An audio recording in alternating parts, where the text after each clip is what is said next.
I have been involved in communications law and policy for 4 decades now, believe it or not, and I can say without much fear of contradiction that this is one of the most momentous decisions that the FCC has made during those 4 decades, and I also happen to think it's one of the most misguided. Now, most of us understand that the FCC is about to adopt Title II public utility regulation for the internet providers. As a matter of first principles, there's really not a need for the FCC actually to adopt any new net neutrality like mandates, because there's no convincing evidence of market failure, and there's no evidence really of consumer harm. One thing we know from the history of public utility regulation at the FCC, and by the way, at other agencies as well, is that that type of regulation is not conducive to encouraging or providing incentives for innovation, investment. But the fact of the matter is, when they begin to look at the zero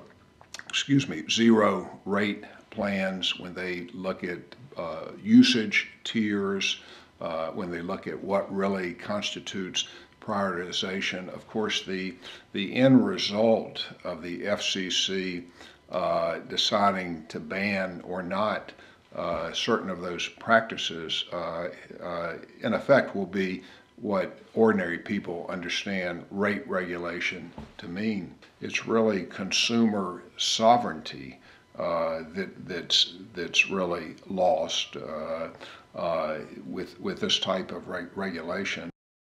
One thing that's certain is that there'll be a lot of uncertainty. I don't have any hesitancy in making that prediction. And the uncertainty will necessarily be there because of the discretion that the FCC will grant itself and is granting itself in this new regime. And it really goes to the notion of whether the FCC adheres to rule of law norms, or you might say whether the FCC itself is lawful. It's pretty clear that when the new rules are adopted, the agency contemplates that it will accept and grant waivers of its rules to certain firms that make a plea that the rules are too burdensome or they shouldn't be covered. What's going to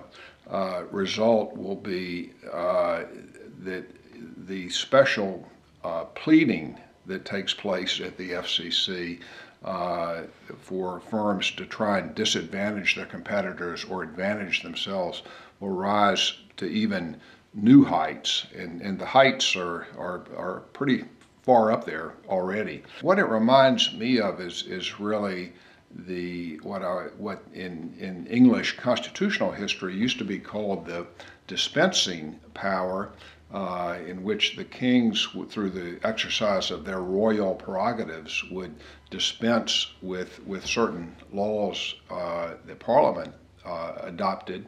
Look, here's a good example.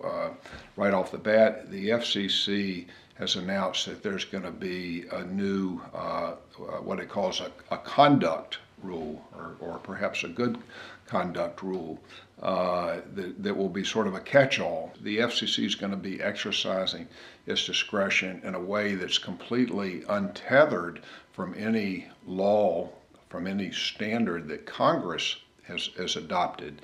You can search the Communications Act from top to bottom, and you're not going to find, quote, a good conduct standard.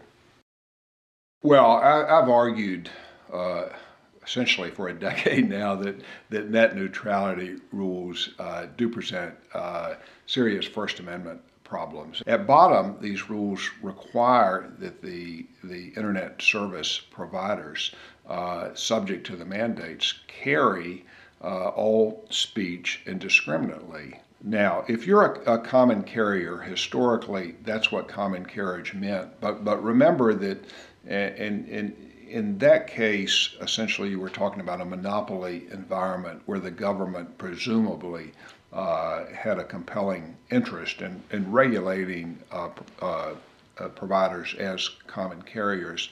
The line between a decision which purports to be based on whether messages are prioritized or not.